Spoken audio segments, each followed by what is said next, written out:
Hello my dear aspirants मु आपनकु स्वागत करुच्ची Ksp पाठशाला यूट्यूब चैनल रे। आज आम स्ट्रैटेजिकर मोस्ट इंपोर्टेंट टॉपिक पढ़ा जाऊे जार नाम हूँ 5 ईयर प्लान्स ऑफ इंडिया। बुझीला यही टॉपिक्स रु एग्जाम रे बार बार क्वेश्चन आसला तेणु यही टॉपिक्स आपण मन पई मोस्ट इंपोर्टेंट रहिबो। चलंतु स्टार्ट करिबा आज रो सेशन टी को। आमर केतोटी 5 ईयर प्लान अच्छी ना आमर 12टी 5 ईयर प्लान अच्छी आपण माने ए चार्ट रे देखि पारुथिबे। एग्जाम रे मध्य पचारुची आम टोटल केतोटी 5 ईयर प्लान अच्छी मन रखिए 12टी 5 ईयर प्लान अच्छी। एई 12टी 5 ईयर प्लान को आमे डिटेल से पढिबा हला। आपण माने किपरि पढिबे किपरि मन रहिबो ई क्लास रो लास्ट रे मु कहि देबी हला। चलंतु स्टार्ट करिबा आज रो हमर कोन फर्स्ट 5 ईयर प्लान केबे होइतिला ना हमर 1951 मसिया रु 1956 मसीहा 5 ईयर प्लान माने जानि परथिबे। 5 ईयर प्लान मीन्स होची पंचवार्षिक योजना माने 5 वर्ष रहइबो। बुझी होची ए 5 ईयर प्लान स्टार्ट करिया पूर्व आउ किछि इंपोर्टेंट पॉइंट मु कहि रखुची। हां आउ मध्य कहि रखुची आपण माने नोट कले बेटर हबो। किछि मु इंपोर्टेंट पॉइंट कहबी ताकू आपण माने नोट करले आपण मानकू बहुत ही पढिया पई इजी हेबो हला। एवं एग्जाम पूर्वरु से नोट रु पढिबे आपण मानकू बहुत सहज मध्य हेबो। तेणु नोट बनेयाटा आपण पई बहुत ही बेनिफिटेड हेबो। इंपोर्टेंट पॉइंट कोन एजा ए जो 5 ईयर प्लानटा हमर कोन प्लानिंग कमिशन नु आसी अछि। A planning commission no father का कहउची ना Joseph Stalin. Joseph Stalin a planning commission को प्रथमे केउठी इंप्लीमेंट करथिले ना यूएसएसआर केते मसिया रे करथिले ना 1928 1928 मसिया रे। 1928 मसिया रे मध्य कोन हथिला 1928 मसिया रे साइमन कमिशन भारत आसीतिला। आपण मान पई कमेंट वर कहूची साइमन कमिशन ने केते जण मेंबर थिले हला। एहरा आंसर टी को आपण माने कमेंट बॉक्स रे जणांतु।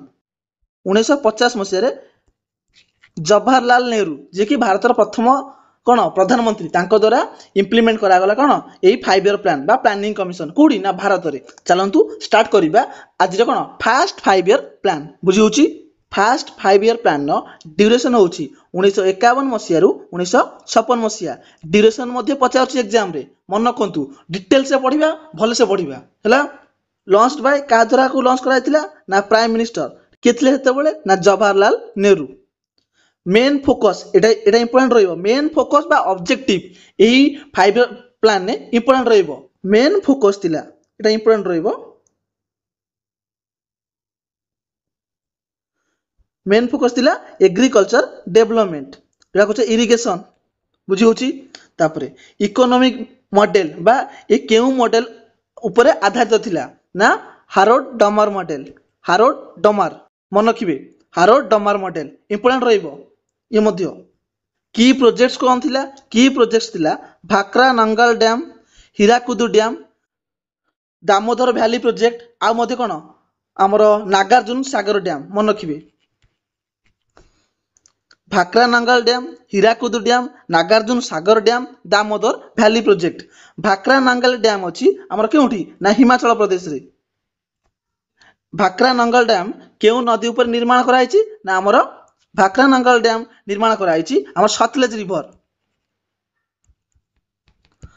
आपण मन पय कमेंट वार कहूची सतलेज रिवर पुराना ना कोन बा ओल्ड नेम कोन एहर आंसर टी को आपण माने कमेंट बॉक्स रे जणांतु। तापरे हीराकुद डैम कोड अछि ना ओडिसा रे। ये होची कोन भारतर लॉन्गेस्ट डैम।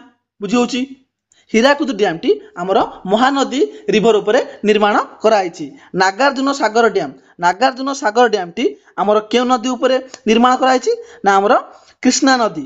ग्रोथ रेट केते थिला first 5 year plan second 5 year plan third 5 year plan एवं फिफ्थ 5 ईयर प्लान पर्यंत आपण मन को ग्रोथ रेट पचारिबो। ग्रोथ रेट रो टारगेट एवं अचीव्ड केते टारगेट थिला केते अचीव करछि। बुझी होची अच्छा ग्रोथ रेट थिला फर्स्ट 5 ईयर प्लान ने 2.1% अचीव केते कला ना 3.6% इंपोर्टेंट रहिबो। बुझिला अच्छा ए फर्स्ट 5 ईयर प्लान बेले हमर 5 आईआईटीज एस्टैब्लिश हेतिला। बुझी होची पांचटा आईआईटीज कोन एस्टैब्लिश कराइतिला एही फर्स्ट 5 ईयर प्लान बेले। फर्स्ट 5 ईयर प्लान बेले हमर फैमिली प्लानिंग कमिशन मध्य कोन इंट्रोड्यूस कराइतिला केते मसिया रे ना 1952। अच्छा फास्ट 5 इयर प्लान चेयरमैन किए थिले ना हमर जवाहरलाल नेहरू डेप्यूटी चेयरमैन किए थिले गुलजरीलाल नंद एग्जाम पॉइंट ऑफ व्यू आपण मन पई एई जो पॉइंट रा कहि रखिली एवं जो पॉइंट लिखा है इंपोर्टेंट रहइबो जे माने नोट बनउचंती तांको पई मोस्ट बेनिफिटेड रहइबो बुझी होची এই ক্লাসକୁ পার্ট পার্ট କରି ପଢିବା ଆଜି ପଢିଲେ ଫାର୍ଷ୍ଟ 5 ଇୟର ପ୍ଲାନ୍ ତାପରେ ନେକ୍ସଟ ରେ ପଢିବା ସେକେଣ୍ଡ 5 ଇୟର ପ୍ଲାନ୍ ବୁଝି होची ଏଇ ଭଳି ଆମେ ପଢିବା ଏହା ଦ୍ୱାରା ଆପଣ ମାନଙ୍କୁ कोन हबो इजीली पढिया इजी हे जीवो एवं आपन रिवाइज करिया मध्ये सुविधा हबो आज जेती पढाला जे माने नोट बनउचंती हला से माने कोन करिवे ना नोट बना सारे आज से फास्ट 5 इयर प्लान को जेमिति हो आपण माने मन रखिबे जे माने नोट बनले ताको आसान नहीं गला से माने कोन करिवे ना 5 इयर प्लान को फास्ट 5 इयर प्लान को भले से पढि नेबे इजी हे जीवो आज पढले आज कोन रिवाइज कर नेबे इजीली मन रहि जीवो नेक्स्ट कोन सेकंड 5 इयर प्लान पढिबा ताको केमिति रिवाइज करिवे ना फास्ट 5 इयर प्लान सहित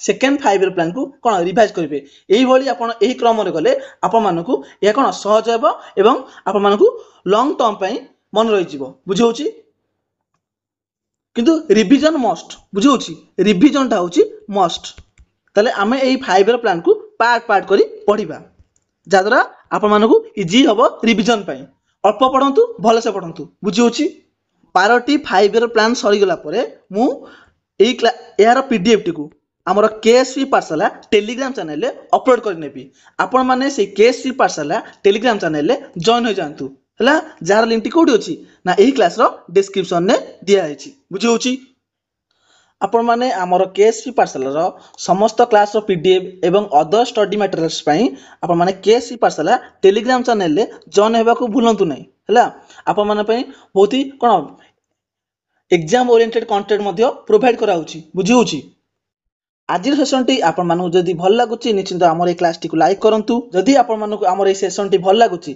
निश्चित भाबरे आपनकर संग साथी निकट को शेयर करिया मध्ये भूलंतु नै जे माने हमर केएसपी पाठशाला YouTube चैनल रे नुआ अछंती चैनल टी को सब्सक्राइब करिया मध्ये भूलंतु नै आज सेशन टी को हम एड रखुचे नेक्स्ट सेशन ने आपण मान सहित देखा हबो धन्यवाद।